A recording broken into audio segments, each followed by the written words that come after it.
Nous allons pouvoir passer à des questions d'urbanisme à présent qui vont être rapportées par Éric Goupil. Première question. Le vote du budget. Pardon? Alors j'ai ma liste qui est... Oui, c'est ça, oui, effectivement. Ouais, ma liste est... Ouais, c'est une petite bagatelle. Effectivement, la question numéro 23 intervient maintenant. Petite question qui précède des questions d'urbanisme. Veuillez m'excuser. Donc la question 23, question finance, je vais laisser David Juquin rapporter. Donc il s'agit d'adopter les budgets primitifs 2017 ainsi que le budget principal et les budgets annexes. Pardon. Alors, pour ne pas vous faire une lecture, je crois que vous avez dans des documents qui vous ont été mis sur la table de proposition de budget primitif 2017, qui se veut être un peu une synthèse de la commission ressources qui a eu lieu il y a 8 jours, et qui reprend un peu le contexte. C'est vrai qu'habituellement, pour certaines collectivités, vous aviez l'habitude d'avoir des débats d'orientation budgétaire qui n'ont pas pu avoir lieu cette année.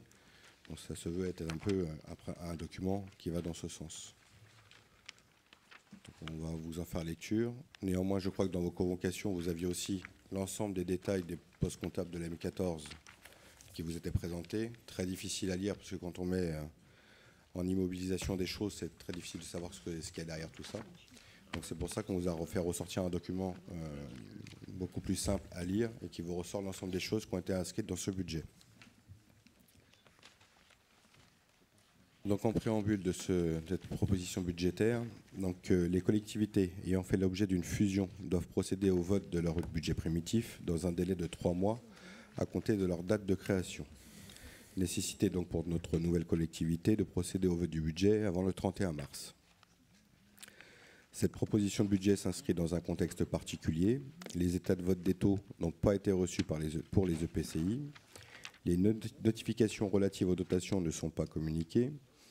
Et les collectivités vont poursuivre en 2017 leur effort au redressement des comptes des finances de l'État, qui pour cette année, pour l'ensemble de la collectivité, s'élèvera autour de 600 000 €.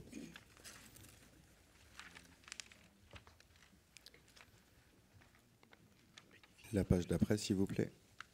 Donc, par ailleurs, plusieurs dossiers fiscaux et financiers qui seront menés dès cette année et qui auront ou pourront avoir une incidence directe sur les équilibres financiers de l'agglomération. On vous rappelle un peu les différentes choses. Donc la mise en œuvre du mécanisme de neutralité fiscale, la règle des liens ne pouvant être respectée par certaines communes. Donc là, il y a un effort de 130 000 € pour la communauté d'agglomération. Et pour information, nous avons à ce jour 80 communes qui ont répondu favorablement, sans abstention, sans vote contre. Il nous reste encore quelques communes à avoir ce retour. Sur cette année, nous aurons aussi la détermination du coefficient multiplicateur de la TASCOM, les travaux de la CLEC. Donc le budget qui vous est présenté ce soir ne prend bien sûr pas en compte les modifications qui auront lieu en cours d'année avec la mise en place de la CLEC et les effets qui seront inhérents. La mise en œuvre d'une politique d'abattement sur la taxe d'habitation communautaire, que nous devrons avoir lieu avant le 1er octobre. L'harmonisation des tarifs des services communautaires, c'est des choses qu'il faudra réfléchir. L'harmonisation du mode de financement des ordures ménagères. La répartition du fonds de péréquation des ressources intercommunales et communales. Et la base minimum des cotisations foncières des entreprises.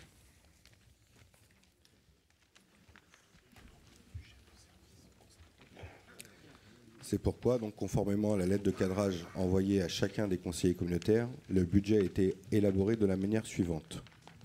Une stabilité fiscale est mise en place du mécanisme de neutralité fiscale adopté lors du conseil communautaire du 23 février dernier.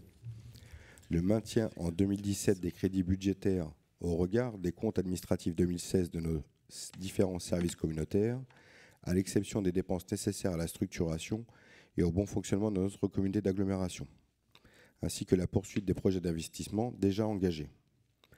L'année 2017 sera donc avant tout une année de consolidation indispensable pour poser les bases financières de notre nouvelle collectivité.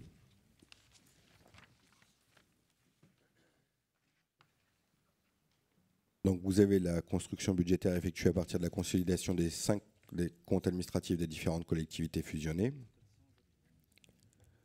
Donc vous voyez qu'à charge à caractère général, au chapitre 11, nous avons 12 816 000 €. Sur les charges de personnel, nous sommes à 14 063 000 €. Atténuation de produits à 9 900 000. Autres charges de gestion courante 6 749 000 euros. Les charges exceptionnelles pour 129 790. Des charges financières pour 1 046 000. Au chapitre 42, opérations d'ordre entre sections, 2 473 220. Un total des dépenses de fonctionnement à l'exercice pour 47 182 937 euros. Au chapitre 23, virement à la section d'investissement, 7 686 063 euros. Ce qui nous fait un total de dépenses sur le budget général à hauteur de 54 879 000. Pour la partie recettes, au chapitre 13, atténuation de charges, nous avons 447 050 euros. Produits des services, 3 270 520. Impôts et taxes, 31 912 860 euros. Dotation et participation, 10 913 100. Autres produits de gestion courante, 2 229 695 euros. Produits financiers, 18 350 euros. Produits exceptionnels, 83 220 euros. Opérations d'ordre entre sections, 141 130 euros. Ce qui nous fait un total des recettes de fonctionnement de l'exercice à hauteur de 49 15 925, à laquelle s'ajoute un résultat reporté à hauteur de 5 863 075 euros, pour un total, donc, dépenses-recettes à 54 879 000 euros. Donc le budget proposé ne tient pas compte, comme je vous l'ai dit tout à l'heure, des transferts aux restitutions de compétences. Les ajustements budgétaires interviendront au fur et à mesure des travaux de la CLECT et par décision modificative qui vous seront proposées.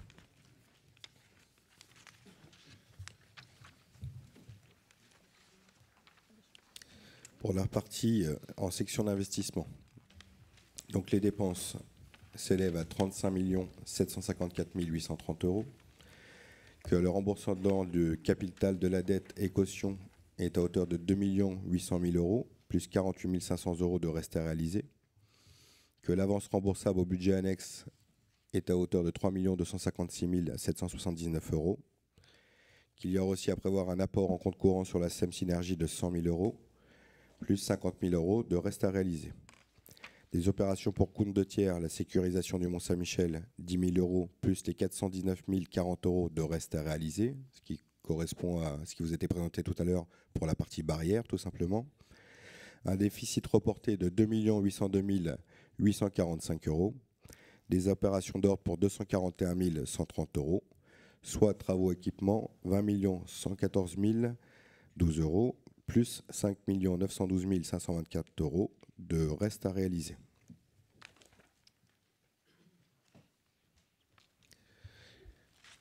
Il y a aussi pour un ensemble de 1 833 255 euros hors reste à réaliser des opérations non individualisées qui comprennent notamment le logiciel de gestion site internet pour 150 000 euros, du matériel de bureau et informatique pour 100 000 euros, une participation au projet Innovance pour 610 000 euros, l'achat de véhicules pour 50 000 euros, travaux de bâtiments pour 623 255 euros, qui comprennent les accessibilités bâtiments, centre de formation Teilleul, provision pour travaux. Et vous en avez une enveloppe autre à hauteur de 300 000 euros pour du mobilier, des instruments d'école de musique, des équipements pour crèche, RAM, bibliothèque, piscine, CLSH, des provisions pour installation des services et du matériel pour les services techniques.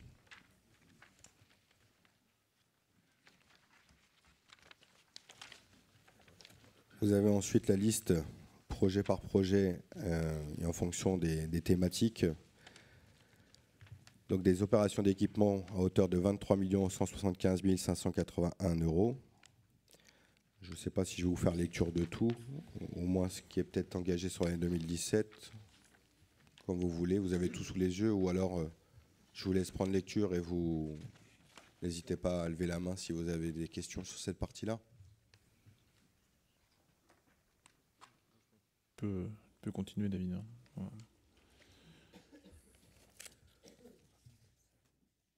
Donc la proposition de budget primitif 2017 en section d'investissement pour la partie recettes.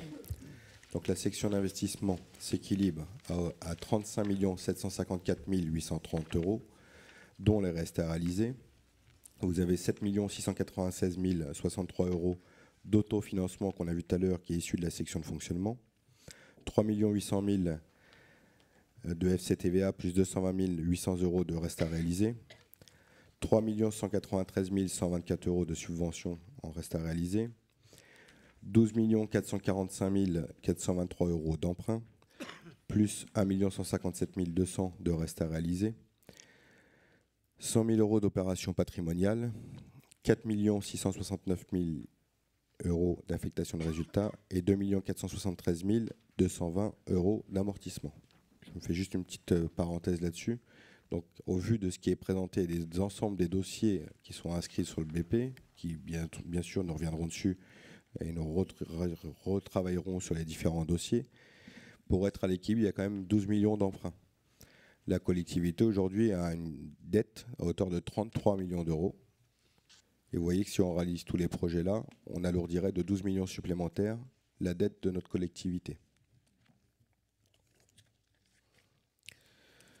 Concernant les budgets annexes, vous avez l'ensemble des listes des budgets annexes. Vous avez le détail dans ce qui vous a été envoyé. Et on a repris juste la partie, les principales opérations des budgets annexes en dépenses et les parties recettes. Donc là encore, vous avez une liste exhaustive. Donc l'ensemble des dépenses sur les budgets annexes s'élèverait à 10 17 500 euros et sur la partie recettes à 1 351 925 euros.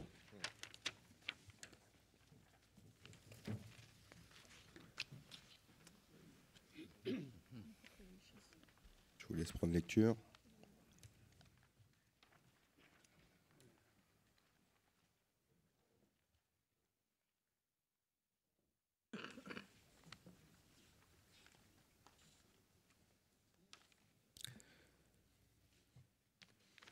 Vous avez ensuite en dernière page la synthèse des différents budgets. Donc je le rappelle, un budget général pour la partie fonctionnement à 54 819 000 euros et pour la partie investissement à 35 754 830, soit un total de 90 633 830.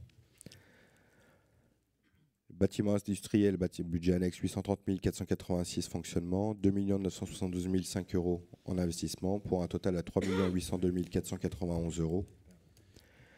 Un budget photovoltaïque pour 9 909 euros en fonctionnement, 8 637 en investissement, un total de 18 546 euros. Un budget annexe complexe équin pour 125 830 euros en fonctionnement, 695 000 euros en investissement, pour un total porté à 820 830 euros. Le village enchanté pour 17 500 euros en fonctionnement, 60 803 euros, pour un total à 78 303 euros.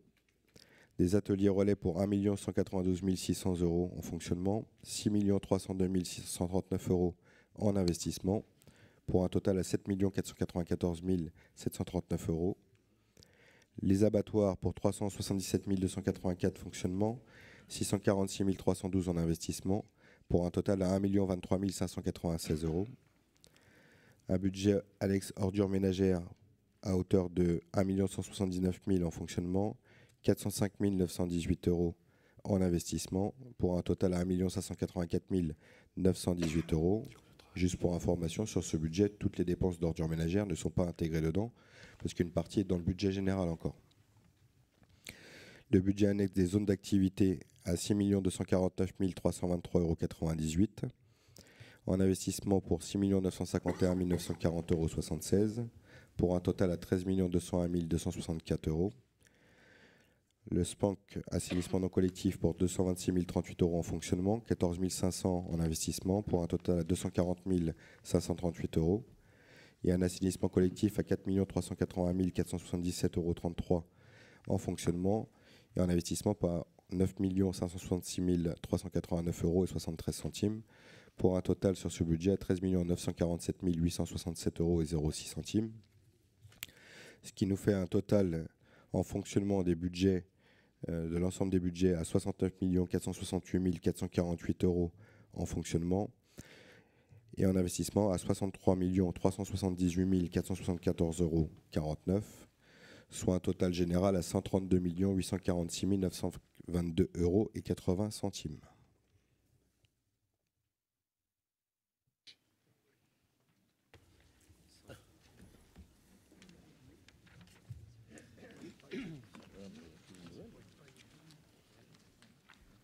Bien, merci David pour cette présentation exhaustive.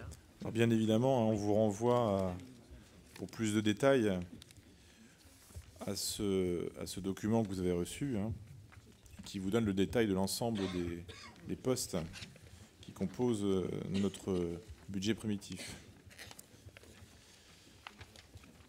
Est-ce qu'il y a dans l'Assemblée des questions? Alors, je vois plusieurs mains se lever. Il y a Gilbert Daniel tout d'abord, puis ensuite il y aura Michel Gérard. Pour l'investissement des véhicules prévus, c'est des véhicules pour se déplacer? Alors, tu vous répondez, Monsieur le Président ou... Pardon? Vous répondez ou... Ouais, non, vas-y David. En fait, ce sont l'achat de véhicules principalement pour le transport du personnel sur l'ensemble de la communauté d'agglomération. Parce qu'on a pu constater déjà depuis un mois ou deux qu'il y a des frais engagés et qu'il nous paraît, il y aura une analyse qui sera faite bien sûr, mais il nous paraît mieux d'acheter un véhicule plutôt que de rembourser l'ensemble des frais.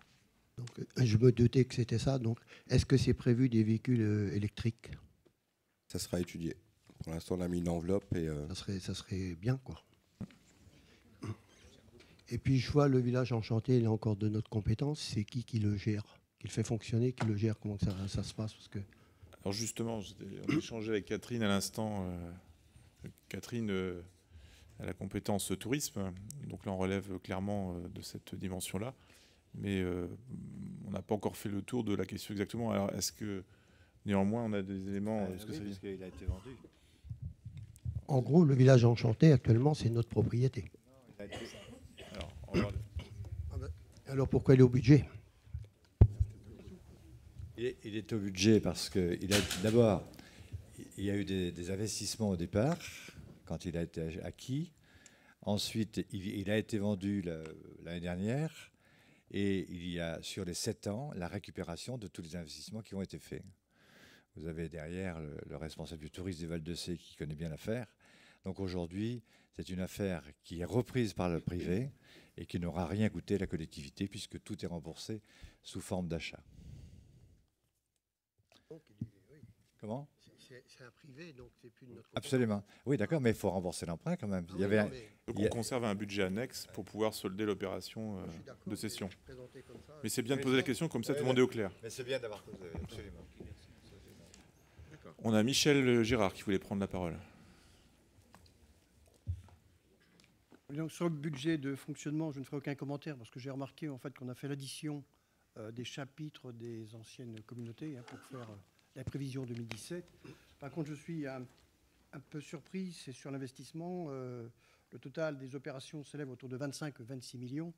Et il y avait un emprunt qui était prévu à plus de 12 millions. C'est vrai que David a dit qu'il n'est pas question d'en faire un parce qu'on a déjà 33 millions de dettes. Mais ça veut dire simplement aussi qu'une grande partie des investissements qui sont listés derrière ce chiffre de 25 millions sont censés être financés par l'emprunt. Comme on ne fera pas l'emprunt, donc il y a des opérations qui seront reportées. Est-ce que vous avez fait déjà une hiérarchisation de ces opérations-là? Pas encore. Et là, ce sera un travail qui sera fait collégialement, justement, dans les commissions. Il y aura, selon les compétences, un travail d'évaluation. Là, ce qu'on vous présente, finalement, c'est un budget primitif qui est brut et qui va devoir appeler, qui appelle un gros travail de priorisation, de sélection des projets, en veillant à respecter l'équité et l'échelle territoriale. Alors, dans l'idée, comme ça a été présenté en commission ressources, on avait vu l'ensemble des PPI des différentes collectivités. Il y avait plus de 34 millions d'euros de projets sur les 3 prochaines années. Tu parles un peu plus fort, David. Pardon. Je disais qu'en commission ressources, donc nous avions revu le PPI effectivement de l'ensemble des collectivités. Il y a plus de 33 millions d'euros là aussi, ou 34 millions je crois de mémoire, de projets prévus sur les 3 prochaines années, ce qui à mon sens ne semble pas réalisable financièrement. Donc voilà, il y a encore tout ce travail-là à faire. Pareil sur le budget général aussi, une autre information, c'est que là encore, vous aviez, on avait tous notre manière de fonctionner, mais vous avez encore des emprunts économiques qui sont encore sur le budget général, qu'il va falloir extraire et abonder dans les bons budgets. Donc il y a encore tout ce travail-là d'analyse à faire. Et voilà. Et les dépenses et les recettes qui vont face aussi. Daniel Furcy. La bonne nouvelle, il y a un prix qui est fini aujourd'hui.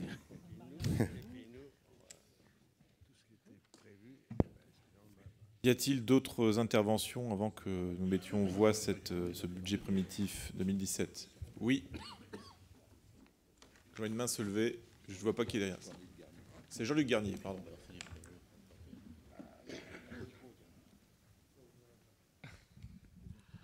Oui, deux petites questions. C'est concerne la liste des opérations d'équipement, parce que je ne vois pas apparaître dans la liste, mais c'est peut-être l'école de musique de Saint-Hilaire et l'office du tourisme de Saint-Hilaire. Alors, comme je l'ai dit tout à l'heure, il y avait 34 millions d'euros de projets dans le PPI présenté, et il y a des projets qui ont été décalés d'un an déjà dans un premier temps, parce qu'il n'y avait rien de signé.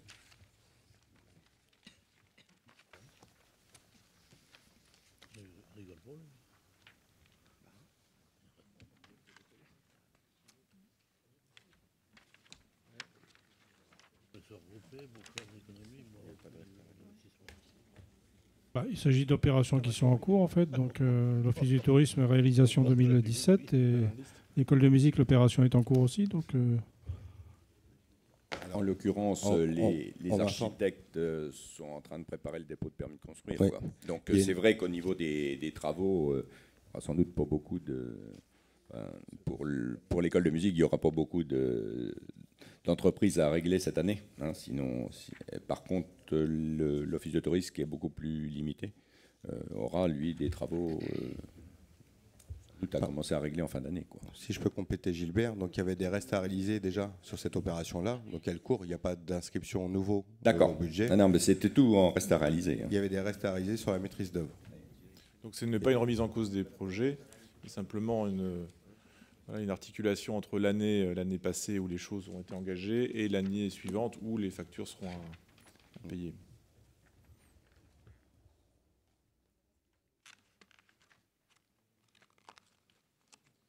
D'autres questions? Il y avait d'autres mains qui se levaient, je ne sais plus. Oui, Sophie. Laurent. Oui, puis je crois qu'il faut d'abord y voir plus clair au niveau de la collecte, avant peut-être d'engager de nouveaux projets d'investissement. Je crois que tant que ce n'est pas calé, la collecte, il faut être prudent quand même. Et, bien sûr, il y a des dossiers en cours, il faut qu'ils avancent aussi. Mais la collecte d'un côté ou de l'autre sera compensée pour chaque collectivité, donc il n'y aura pas de jeu d'équilibre par rapport à la collecte, logiquement. Ça, c'est pas sûr. Logiquement.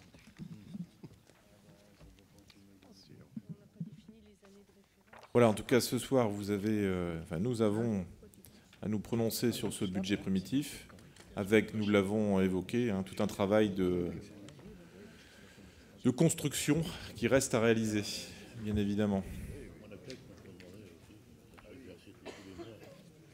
Donc, si vous le voulez bien, on va mettre aux voix ce budget primitif.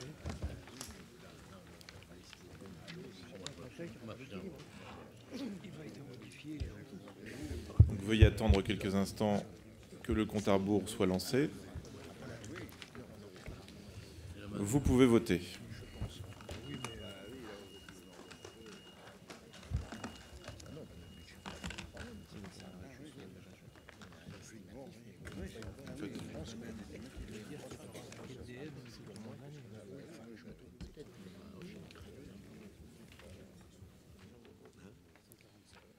Nous avons donc 147 votes exprimés, avec 118 votes pour, 10 votes contre et 19 abstentions. Donc, à la majorité, notre budget primitif est adopté. Je remercie, je remercie le travail qui est effectué par les services financiers et le pôle ressources, et plus particulièrement Jocelyne Leroux et Nicolas Bétou, qui, avec David Juquin, ont fait un travail assez lourd, il faut bien le reconnaître, qui, bien évidemment, va devoir se prolonger par ces travaux d'analyse un peu plus fines qui devront se faire sur chacun des projets, notamment pour l'investissement, et puis une attention particulière également sur le fonctionnement. Je devais aussi excuser Madame Sierra Alata, qui avait été invitée, bien évidemment, ce soir à notre réunion, mais qui n'a pas pu être parmi nous. Donc, nous arrivons enfin à l'heure